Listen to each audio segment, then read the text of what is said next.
বন্ধুসকল, ভোগালী বিহুৰ প্ৰাকক্ষণত আৰু উৰুকালৈ আৰু মাজত এটা দিন বাকী থকা মুহূৰ্তত গাঁৱৰ সকলোৰে ঘৰে ঘৰে এইদৰে ঢেঁকীত পিঠাগুড়ি খুন্দা কাৰ্য হয়তো চলি আছে।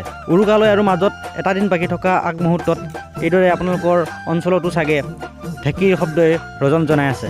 এয়া চাওক, আপোনালোকে ইতিমধ্যে পিঠাগুড়ি খুন্দা কাম শেষ হৈছে।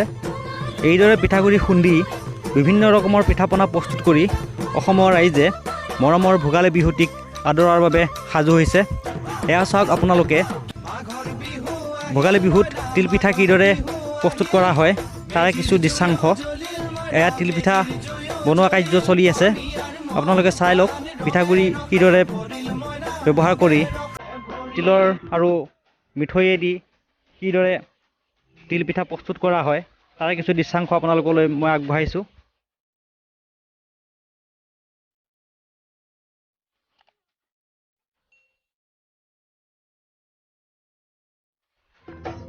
সকল বিভিন্ন ধৰণৰ পিঠা পনাৰ লগতে ভোগালীৰ আগদিনা যি উৰুকা হয় সেই ৰাতিটো আমি ডেকা সমনীয়াসকলে এসাঁজ লগে ভাগে আনন্দ ফূৰ্তি কৰি খাবৰ বাবে আমি কিছুদিনৰ আগৰ পৰা অৰ্থাৎ উৰুকাৰ কিছুদিনৰ আগৰ পৰা আমি ভেলাঘৰ আৰু মেজি নিৰ্মাণ কৰা কাৰ্যত লিপ্ত হওঁ। আমি কিদৰে সেই ভেলাঘৰ আৰু মেজিসমূহ নিৰ্মাণ কৰিছোঁ আহক কিছু দৃশ্যাংশ আমি চাই লওঁ।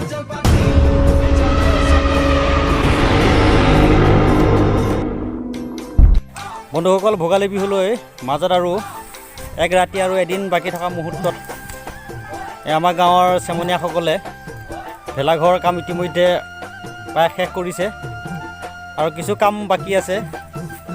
আৰু এই কামখিনি শেষ হোৱাৰ পিছতেই এই ভেলাঘৰত আমি ভোগালী বিহুৰ দিনটো উদযাপন কৰিবৰ কাৰণে পাৰিম। এই আপোনালোকে চাওক,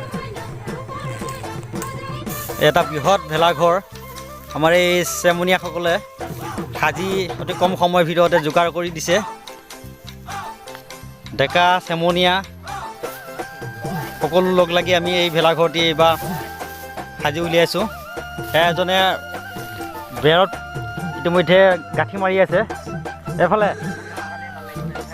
এই ভেলাঘৰটো কেইদিনত সাজি হ'ল? কেতিয়াবে সাজা হৈছিল? পুলক মেধি আৰু বিষ্ণু প্ৰসাদ মেধি। কোন কোন হাত দাঙি দেবি মানুহকেইটাৰ নাম? চুনু মেধি আৰু মেধি আৰু চুনু ক'ত গ'ল? চুনু এই হাত দাঙি দে। আৰু এইফালে এই পিছত থাকেইটা কোন কোন এইকেইটা? এইকেইটা পুলক আৰু বঢ়িয়া। তেতিয়াহ'লে আজি ৰাতি পাৰ হয়, কালি দিনৰ পিছত আৰু হয় হাঁহে মাহে মিলিবই আৰু ইয়াত। ঘৰটো এতিয়া সম্পূৰ্ণ হৈ উঠা নাই বাৰু, আৰু সম্ভৱ সন্ধিয়া সময়ত আমাৰ বিল্ডিংটো বনিব হয়, ছাদ ঢালাইটো হ'ব। চাওক আপোনালোকে গোটেই ঘৰটো এটা বৃহৎ ভেলাঘৰ সাজি উলি আছে আমাৰ চুবুৰীটো এই চেমনীয়াসকলে। ইতিমধ্যে প্ৰায় সৰহসংখ্যক কাম সম্পূৰ্ণ হৈছে। ভোগালীৰ উৰুকা আগে আগে আমি ভেলাঘৰটি সাজি উলিয়াইছোঁ।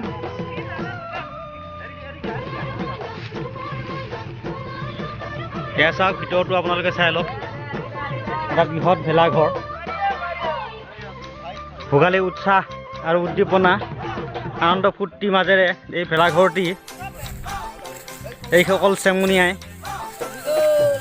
আৰু ডেকাসকলে সাজি উলিয়াইছে। এয়া চাওক, বিল্ডিঙৰ ওপৰত তেওঁলোকে ছাদ ঢালাই এখন দি আছে আৰু কিছু সময় পিছতে আমাৰ এই ভেলাঘৰ দেখিবলৈ সুন্দৰ হৈ পৰিব। এয়া চাই লওক, লাইভ আপোনালোকক টেলিকাষ্ট কৰি দেখাই আছোঁ ভেলাঘৰ নিৰ্মাণৰ দৃশ্য।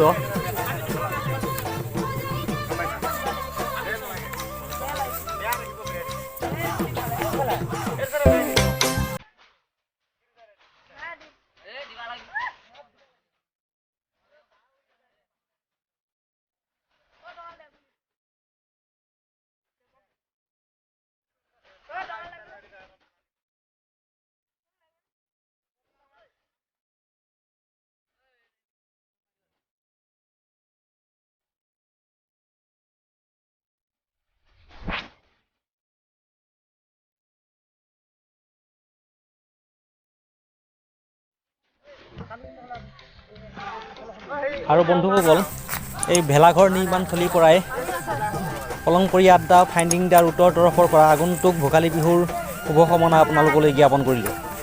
আৰু বন্ধুসকল এতিয়ালৈ যদি মোৰ চেনেলটি আপোনালোকে ছাবস্ক্ৰাইব কৰা নাই ছাবস্ক্ৰাইব কৰি ল'ব। অতি শীঘ্ৰে মই উৰুকা নিশাৰ এটি ধুনীয়া ভিডিঅ' আপোনালোকলৈ লৈ আহিম। গতিকে আপোনালোকে মোৰ চেনেলটি ছাবস্ক্ৰাইব কৰিব আৰু বেল আইকনটি প্ৰেছ কৰি ৰাখিব। তেন্তে আজিলৈ এই ভিডিঅ'টি ইমানতে সামৰিছোঁ। জয় আই অসম।